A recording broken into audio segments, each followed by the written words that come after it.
उस गांव की खूबसूरती के क्या कहने। पहाड़ों के बीच बसा छोटा सा गांव, खेतों में हमेशा फसल लहराया करती थी। उस गांव में एक बड़ी नदी भी थी। नदी के पास बहुत सारे परिवार बसते थे। सारे उस नदी के सहारे अपना गुजारा करते थे। मछलियां पकड़कर उन्हें बेच पैसे कमाते थे। उस गांव में सोमेश नाम का जमींदार रहता था। बड़ी हवेली थी उसकी।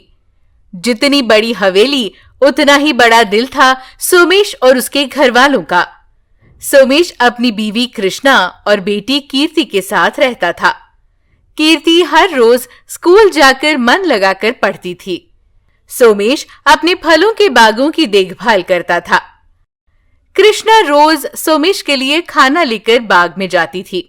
एक दिन हमेशा की तरह कृष्णा खाना पकाकर सोमेश के लिए ले जा रही थी। रास्ते में उसे एक बुजुर्ग आदमी दिखाई देता है।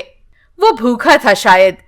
खाने को कुछ दे दो, 2 दिन से भूखा हूँ, यूं वो सबसे याचना कर रहा था। ये देख कृष्णा हाथ में जो खाने का डिब्बा था उसमें से खाना निकालकर उसे खिला देती है। वो आदमी पेट भर के खाना खाकर, आपका ये एहसान जिंदगी भर नहीं भूलूंगा, यूं कहकर रोने लगता है। तब कृष्णा उससे, आप कौन है? आपका परिवार कहाँ है? यूं पूछती है। तब वो आदमी, मेरा नाम सुब्बैया है, मेरे 2 बेटे हैं। जायदाद का बंटवारा करके उन्होंने मुझे घर से निकाल दिया। हमारा गांव केपाल है, वहां से मैं इधर आकर भीख मांग रहा हूं।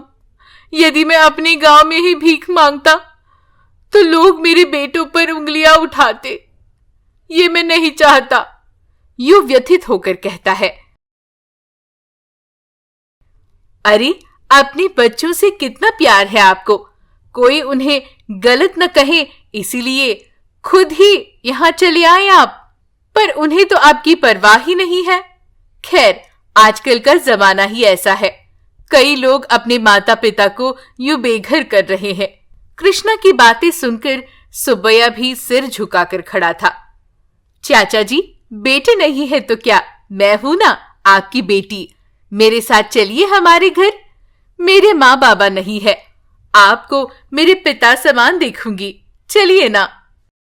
कृष्णा उसे अपने साथ घर ले जाती है। वो बड़ा घर देख सुब्बैया अचरज से दंग रह जाता है। कृष्णा कहती है, चाचा जी आप यहीं रुकिए, मैं अपने पति को खाना देकर अभी आई। कृष्णा फिर से खाना लेकर सोमेश को देने चली जाती है। कुछ देर बाद कीर्ति स्कूल से लौटती है। सुब्बैया को देख, दादाजी आप कौन है? बाबा से मिलने आए हैं? यूं पूछती है। सुब्बैया उसे देखते हुए चुपचाप खड़ा था। ओह, दादाजी को सुनाई नहीं देता शायद। वो इशारे में पूछने लगती है कि आप कौन है। सुब्बैया उसकी वो नटखट हरकतें देख दंग रह जाता है। कुछ जवाब नहीं देता।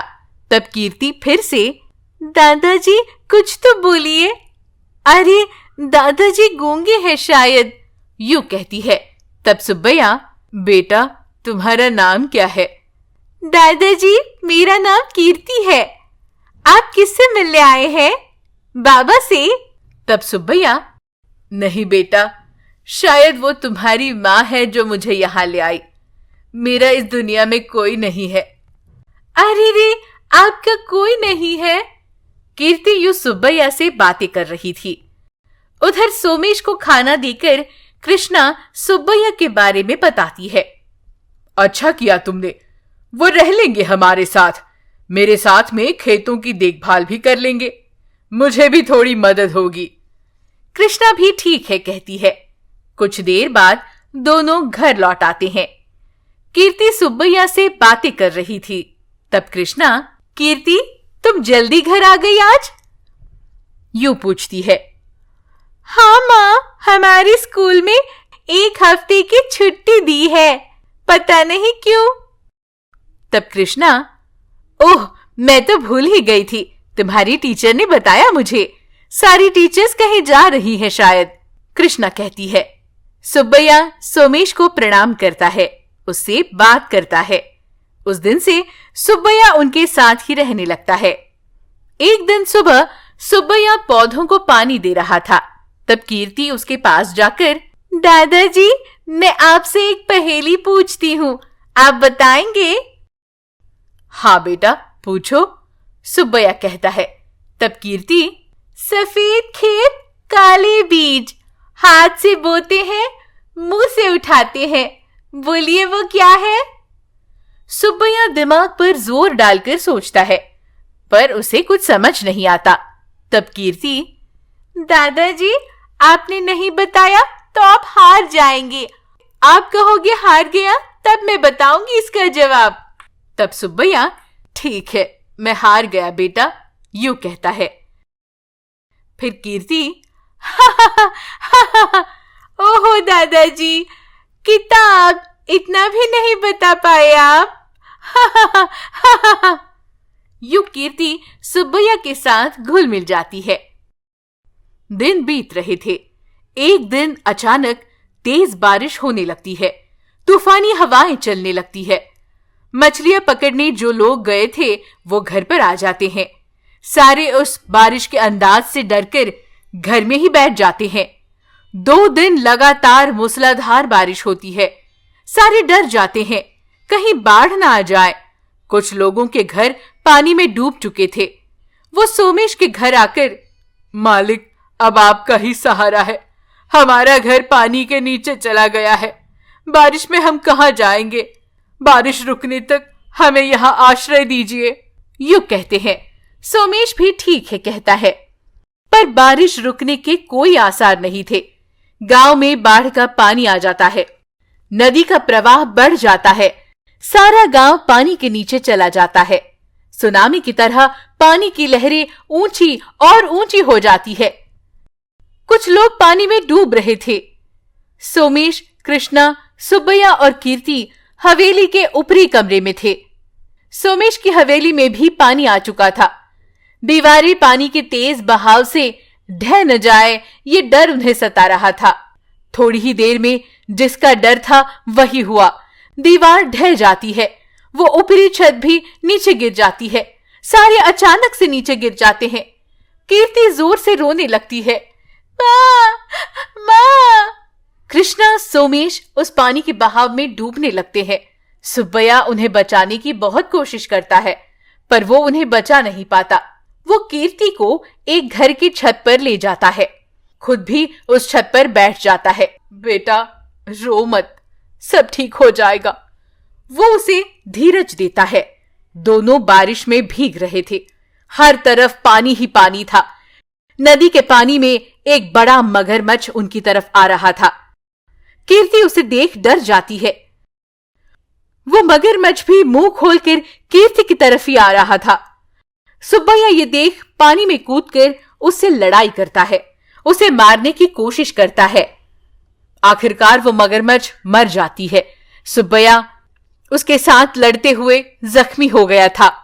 वो कीर्ति से, बेटा, डरना मत, बारिश रुक जाएगी, तुम यहीं बैठे रहना, नीचे मत आना, वहीं पर बैठना, यूं बता रहा था। और उतने में ही सुब्बैया दम तोड़ देता है। कीर्ति उसे देख, दादाजी, दादाजी, यूं चिल्लाते हुए रोती है। वो दिन बीत जाता है। अगले दिन बारिश रुक जाती है। कीर्ति वहीं छत पर बैठी थी। दूर दूर तक कोई दिखाई नहीं दे रहा था। यूं रोते हुए वो मदद के लिए इंतजार कर रही थी। वो दिन भी बीत जाता है। अगले दिन बारिश पूरी तरह रुक जाती है। धूप निकल आती है। गांव का पानी भी कम हो जाता है। कीर्ति उसी छत पर खड़ी होकर, कोई है, मुझे बचाओ, कोई है, मेरी मदद करो, मुझे बचाओ, यूं चिल्लाते हुए रोने लगती है। पर उसकी मदद करने के लिए आसपास कोई नहीं था। क्या करे, उसकी समझ में नहीं आ रहा था। वो वहीं खड़ी इंतजार कर रही थी कि कोई आकर उसकी मदद करे। तब दूर से एक व्यक्ति आते हुए उसे दिखाई देता है। वो व्यक्ति आकर कीर्ति को नीचे उतारता है। गांव के लोग कहाँ हैं, कोई नहीं जानता। वो आदमी उसे अपने साथ घर ले जाता है। कीर्ति के माता पिता के बारे में भी कोई पता नहीं चलता। वो कीर्ति को ढूंढते हुए आएंगे, इसी आस में कीर्ति उस आदमी के साथ उसके घर में उनका इंतजार करती रहती है। सुजाता रोज सुबह उठकर गांव के सारे रास्तों पर झाड़ू लगाया करती थी। उस दिन भी वो सुबह सुबह अपना काम करने लगी थी। हमारा परिसर साफ सुथरा रखे, कचरा कूड़ेदान में ही फेंके, ये सारी बातें बस बोर्ड पर लिखने और पढ़ने के काम आती है। कोई उस पर अमल नहीं करता। सबने अगर इस बात का पालन किया होता तो हम जैसों को यूं रोड पर झाड़ू लगाना नहीं पड़ता, सुबह उठते ही यूं भागकर नहीं आना पड़ता। यूं कहकर सुजाता सफाई करते हुए आगे जा रही थी। उतने में उसे छोटे बच्चे के रोने की आवाज आती है। वो यहां वहां देखती है। ये क्या, बच्चे के रोने की आवाज आ रही है? पर बच्चा तो कहीं भी नहीं, या कोई औरत या आदमी बच्चे को उठाए भी आसपास खड़ा नहीं है। यूं सोच परेशान होकर वो थोड़ा आगे जाकर देखती है। वहां कूड़ेदान में एक बच्चा पड़ा था। उसके तन पर रेशम के कपड़े भी थे। उसे देख झाड़ू नीचे फेंककर सुजाता जल्दी उसे उठा लेती है। यहां वहां देखती है, वहां कोई नहीं था। अरे, बच्चा तो किसी बड़े खानदान का मालूम होता है। कई बार लड़कियों को यूं रास्ते पर छोड़ देते हैं माँ बाप, पर ये तो लड़का है और इसके कपड़े भी तो देखो कितने अच्छे हैं। हाय राम, क्या जमाना आया है। पर सुजाता अपनी ममता को रोक नहीं पाती। वो उस बच्चे को अपने घर ले जाती है, बड़े प्यार से उसकी देखभाल करती है। कुछ साल बीत जाते हैं। सुजाता को भी उस बच्चे से लगाव हो जाता है। वो बच्चा भी सुजाता को प्यार से माँ माँ यूं पुकारता रहता है। कुछ दिनों बाद सुजाता किसी बीमारी के कारण मर जाती है। बेचारी, वो बच्चा भी उसके शव के पास बैठ रोने लगता है। माँ, मुझे अकेला छोड़ चली गई तुम। मुझे तो कुछ भी नहीं पता, मैं तुम्हारे बिना कैसे जीऊंगा माँ।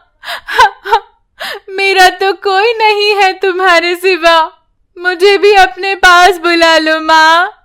माँ। यूं रोते हुए वो बच्चा दुखी हो जाता है। सुजाता के परिचित अड़ोस पड़ोस के लोग आकर उसका अंतिम संस्कार करते हैं। सारे लोग उस बच्चे के हाथ में कुछ पैसे दे जाते हैं। वो पैसे हाथ में ही रखकर वो अपने ही ख्यालों में खोया था। तभी एक चोर उसे देख लेता है, उसके हाथ से पैसे छीनकर भाग जाता है। मेरे पैसे, वो मेरे पैसे ले जा रहा है। यूं चिल्लाकर वो बच्चा रोने लगता है, पर उसकी मदद के लिए कोई नहीं आता। कुछ देर बाद वो शांत हो जाता है। घर में जाकर माँ के फोटो के सामने बैठ रोने लगता है। माँ, तुम हमेशा कहती थी ना, मैं तुम्हारी असली माँ नहीं हूँ। तुम मुझे रास्ते से उठा कर लाई थी, फिर मेरे असली माता पिता कहाँ है? कौन है माँ? ये बताने से पहले ही तुम चली गई। अब मैं क्या करूं? यूं व्यथित होकर कहता है। रो रोकर थक के सो जाता है। अगले दिन सुबह उसकी नींद खुलती है। माँ, आज मुझे बिरयानी खानी है, बना दोगी ना? कितने दिन हो गए। यूं कहकर वो आंखें खोलकर कमरे में यहां वहां देखता है। मां की फोटो पर हार लगा हुआ था। उसे देख वो मायूस हो जाता है। मुझे बहुत भूख लगी है। यूं कहकर वो रसोई में जाता है, पर वहां उसे खाने के लिए कुछ नहीं था। सारे बर्तन खाली थे। वो मटके का पानी पीकर बाहर आता है। अब मुझे खाना कौन खिलाएगा? यूं सोच वो खाने की खोज में निकल जाता है। थोड़ी दूर जाते ही उसे एक ठेला दिखाई देता है। वहां एक आदमी खाना बना रहा था। लोग लाइन में खड़े थे, उनके हाथों में पत्तल थे। ये देख वो खुश हो जाता है। सोचता है, अरे ये आदमी सबको खाना खिला रहा है। भगवान आपका बहुत बहुत शुक्रिया। यूं सोच वो ठेले के पास जाता है। वो आदमी उसे घूरने लगता है। भैया मुझे बहुत भूख लगी है, खाना खिला दो, मैं 4 दिन से भूखा हूँ। यूं कहता है। देखो तुम 4 दिन के भूखे हो या 40 दिन के, मुझे उससे क्या, पैसे दो और खाना खाओ। मुफ्त में खाना बांटने के लिए मैं अमीर नहीं हूं और ना ही तुम्हारा रिश्तेदार। तुम्हारे खाने के लिए 100 रुपए लगेंगे। पैसे है तो रुको वरना चलते बनो। भैया मैं बहुत भूखा हूँ, खाना खिला दो, मुझ पर दया करो। देखो यहाँ 2 लड़के काम छोड़कर चले गए हैं, तुम काम करोगे? खाना खिला दूंगा और पैसे भी दूंगा। करूंगा भैया, वो लड़का कहता है। फिर वो सबकी झूठी प्लेटें उठाता है, टेबल की सफाई करता है। उसे दिया हुआ हर काम वो ईमानदारी से करता है। उसकी मेहनत और लगन देख वो ठेले वाला उसे पेट भर खाना खिला देता है। यूं ही कुछ दिन बीत जाते हैं। एक दिन वहां एक धनवान आदमी आता है। उसका नाम था राघव। वो वहां से गुजर रहा था। उसे बहुत भूख लगी थी। रास्ते में वो ठेला देख कार रोक देता है। उसे देखते ही वो ठेले वाला आदमी उस बच्चे से, बाबू देखो तो कार में बैठे साहब को क्या चाहिए। वो लड़का भागकर राघव के पास जाता है। आइए सर, आइए, क्या खाना चाहेंगे आप? राघव वहां बेंच पर बैठ जाता है। बेटा बढ़िया खाना ले आओ मेरे लिए। हाँ सर, अभी लाया। यूं कहकर राघव के सामने वो एक टेबल रख देता है। दाल, रोटी, पापड़, सब्जी सब कुछ परोसता है। राघव उस लड़के का काम करने का अंदाज देख खुश हो जाता है। बेटा नाम क्या है तुम्हारा? मेरा नाम बाबू है। तुम्हारे माँ बाबा किस्मत वाले हैं जो ऐसा बेटा पाया है उन्होंने। यूं ही मन लगाकर काम करना, बहुत आगे जाओगे जिंदगी में। यूं कहकर राघव उसे 100 रुपए देता है। वो देख ठेले वाले को ईर्ष्या होती है। राघव कार के पास चला जाता है। बाबू वो 100 की नोट देख खुश हो जाता है। वो ठेले वाला बाबू से, अरे इधर लाओ वो 100 रुपए।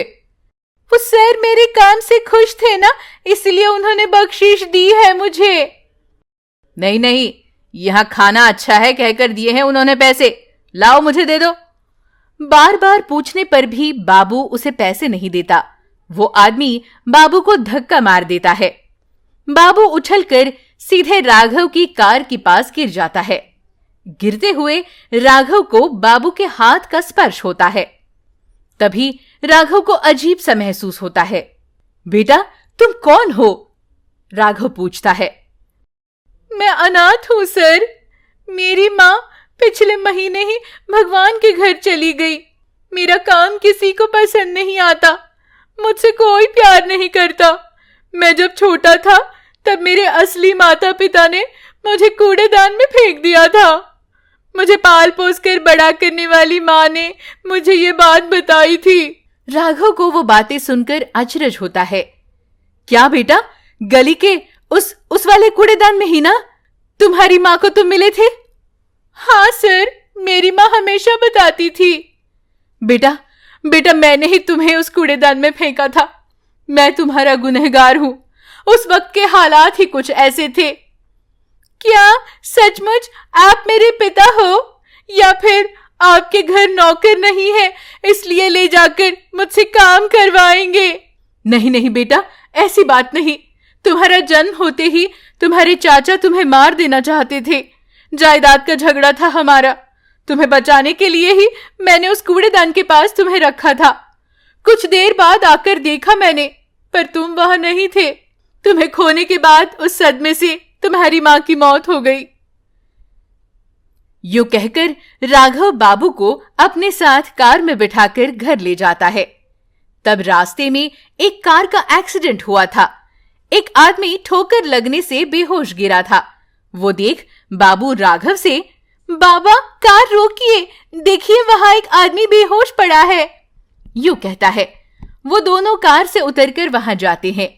वो आदमी और कोई नहीं बल्कि राघव का भाई जगन था। उसे देख राघव कहता है, बेटा, यही तुम्हारा चाचा तुम्हें मारना चाहता था। चलो हम यहाँ से जाते हैं। तब बाबू कहता है, बाबा, आप ये क्या कह रहे हैं? चलिए हम इन्हें अस्पताल ले जाते हैं। वो उसे अस्पताल ले जाते हैं। अस्पताल में जगन को होश आता है। वो पास खड़े राघव को देखता है। भैया, आप मुझे अस्पताल ले आए। मुझे माफ कर दो भैया, मैंने आपके साथ बहुत अन्याय किया है। तुम्हें अस्पताल मैं नहीं, मेरा बेटा लेकर आया है। तुम्हारे बारे में सब कुछ बताया था मैंने, पर उसका दिल बहुत बड़ा है। तब जगन बाबू के पास जाकर उससे माफी मांगता है। बेटा, उम्र में छोटे हो पर दिल दरिया है तुम्हारा। चाचा जी, अपनों में कैसी माफी, मैं भी तो आप ही का बेटा हूँ, बाबू कहता है। फिर खुशी खुशी वो सारे घर चले जाते।